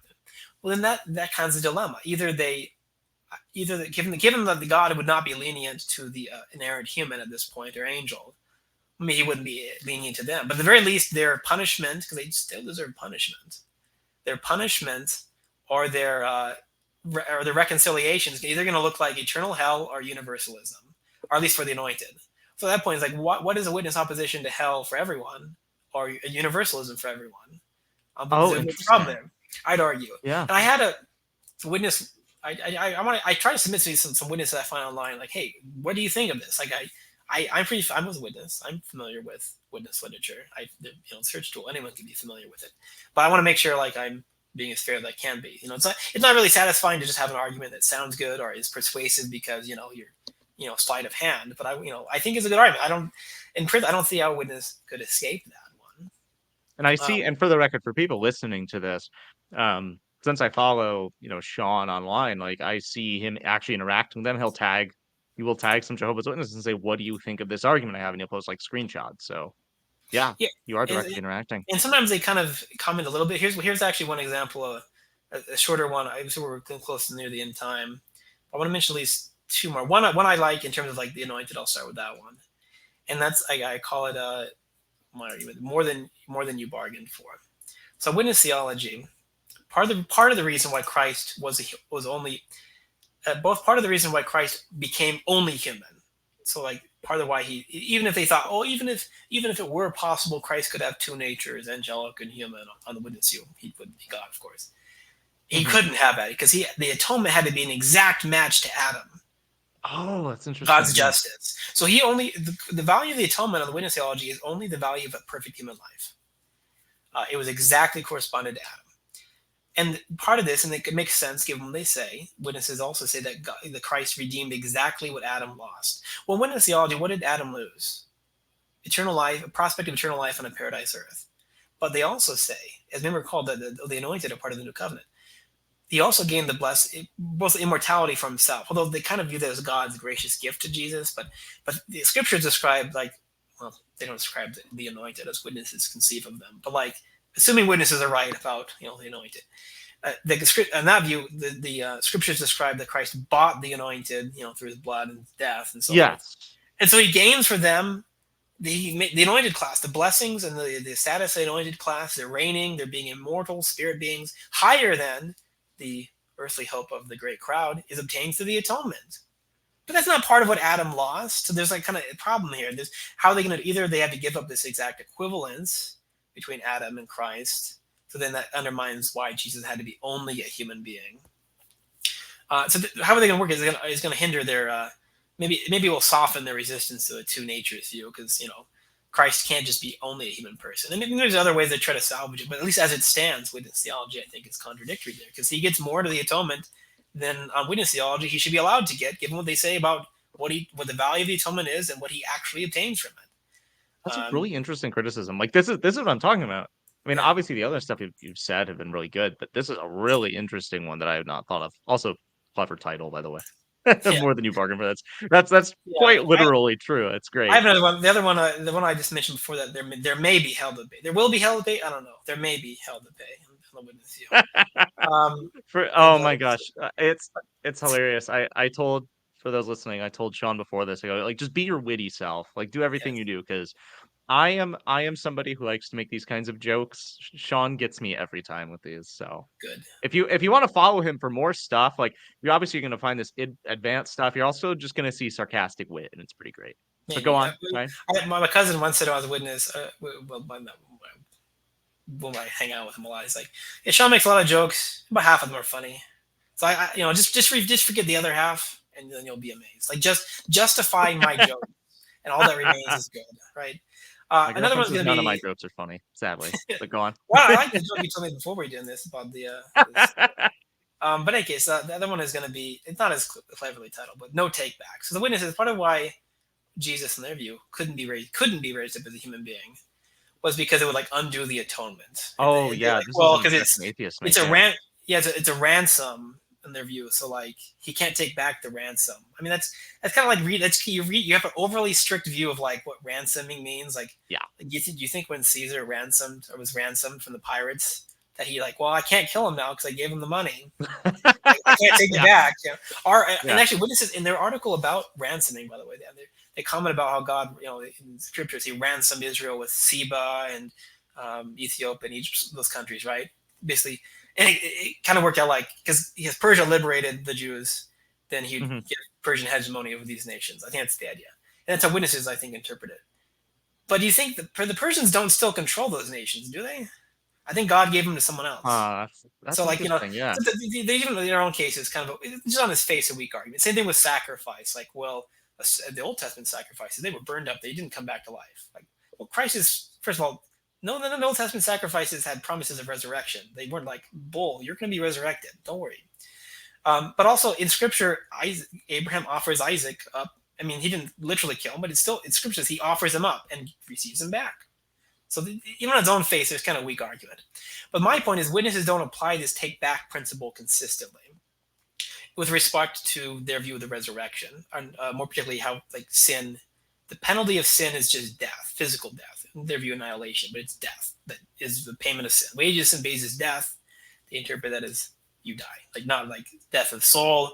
Well, as we'd understand soul. For them, obviously, a human person, a complete human person, is a soul. So the other, yeah, they believe the soul dies, but it means you're physically dead. Mm-hmm. And so they'll with the resurrection, most people we raised up on the paradise earth during the probationary period prior to, on their view, Satan's let out for a little while after being imprisoned, and then final trial, and then that's a wrap. That's everything. But the gist of it is they aren't punished, they aren't answerable for their sins anymore. Oddly, they even say that the death canceled the sins of the righteous. Like, well, what is the atonement doing then? If that's, that's maybe another internal problem, because they. Yeah. It's But in any case, when it comes to the wicked, they're like, yeah, they aren't going to be punished for that because they already paid for their sins. Their sins are canceled. They're acquitted. Whoever dies, Paul says, is acquitted from their sins. So, okay, that's a little odd. They finally did correct their view, at least partially, of John 5:28. Those at 29, those who did evil will be resurrected to judgment. They're like, okay, yeah, finally, Jesus is talking about what people did in the past before their death and resurrection. But their view of what happens in terms of like what are they being judged for during this time, it remains the same, which is, yeah, it's resurrection to judgment for them because they're not immediately in the book of life, and maybe their vices are going to make it harder for them to come around, I guess. It still kind of does violence to John 5:28, 29, but that's yeah. an external critique. But on the witness view, wouldn't their coming back to life undo the canceling of their sins? Like, they should still be punished for them, like that, but they don't say that. Yeah. So like, Yeah. That as you were saying it, I'm like, wait, this yeah, doesn't make sense. Yeah. I'm not saying that, like, obviously, they can make maybe a distinction between, yeah, the wages of sin is dying, not the remaining dead. Oh well, let's make that about the atonement then. So like, they lose one of their arguments against the doctrine of the Orthodox doctrine of the resurrection. I'd argue. Yeah. And Wow. there's other problems too. But I see we're getting close on that. But that's most Yeah. of my what I've made in the last. Well, I've been thinking about some of these issues for a while, but finally decided to start writing some of them down. On Yeah. my Well, blog. that's great. So where can people find you? I'm gonna link it in the description, but tell us about that. What's my blog's name? I think it's just Tuber, Tuber, theologian, no spaces or anything, just Mm-hmm. theologian. .blogspot.com. Okay. People still blog, right? I do. I just need to get you to make a YouTube channel, Sean. I just need you to do that, please. I don't have enough video editing. I don't know how to do that.